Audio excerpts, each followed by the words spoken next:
ಪ್ರತಿಯೊಬ್ಬರ ಜೀವನ ನಿರ್ಮಾಣದಲ್ಲಿ ಶಾಲೆ ಅನ್ನೋದು ತುಂಬ ಮುಖ್ಯ ಪಾತ್ರವನ್ನು ವಹಿಸುತ್ತೆ. ಶಾಲೆಯಲ್ಲಿ ಮಕ್ಕಳು ತಮ್ಮ ಭವಿಷ್ಯವನ್ನು ರೂಪಿಸಿಕೊಳ್ತಾರೆ.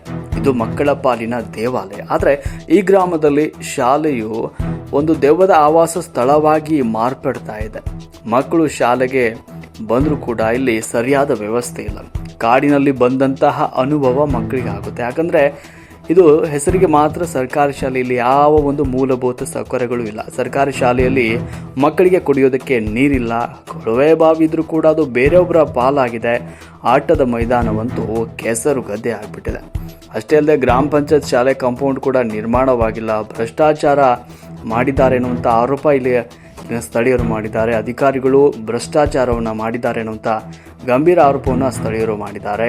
ಇನ್ನು ಇಲ್ಲಿ ಮಕ್ಕಳ ಜೀವನ ಮಾಡುವ ಬದಲು ತಮ್ಮ ಬ್ಯಾಂಕ್ ಅಕೌಂಟ್ನ ಸಮೃದ್ಧವಾಗಿ ಮಾಡಿಕೊಳ್ತಾ ಇದ್ದಾರೆ ಅಧಿಕಾರಿಗಳು ಎನ್ನುವಂಥ ಒಂದು ಆರೋಪ ಕೂಡ ಕೇಳಿ ಬಂದಿದೆ. ಇದು ಎಲ್ಲಿ ಅಂತೀರಾ? ನಮ್ಮದೇ ಬೆಳಗಾವಿ ಜಿಲ್ಲೆಯ ರಾಯಬಾಗ ತಾಲೂಕಿನ ಬೆಂದವಾಡ ಗ್ರಾಮ ಪಂಚಾಯತಿ ವ್ಯಾಪ್ತಿಯಲ್ಲಿ ಬರುವ ಸರ್ಕಾರಿ ಕಿರಿಯ ಪ್ರಾಥಮಿಕ ಶಾಲೆ ಕಮತಕೋಡಿ ಶಾಲೆಯಲ್ಲಿ.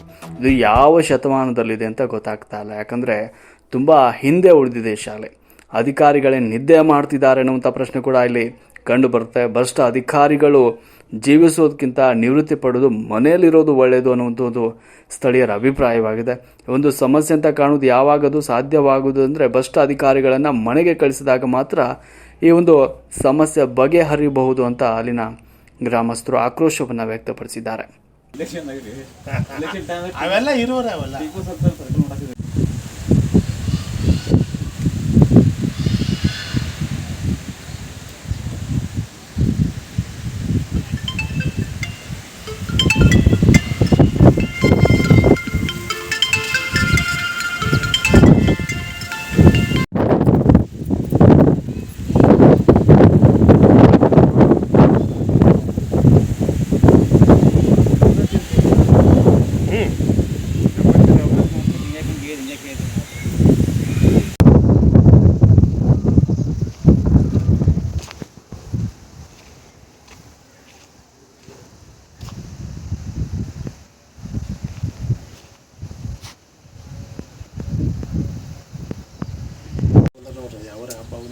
ನಮಗೆ ನಮ್ಮದು ಮಾಹಿತಿ ಹೊರಡಿ ಹೆಂಗಿದ್ರೆ ಸುರೇಂದ್ರ ಯಾರು ಮಾಡಬೇಕು ಅನ್ನೋದು ಚೆನ್ನಾಗಿದೆ. ತಾಲೂಕು ಒಪ್ಪಂದಕ್ಕಿದ್ದೀನಿ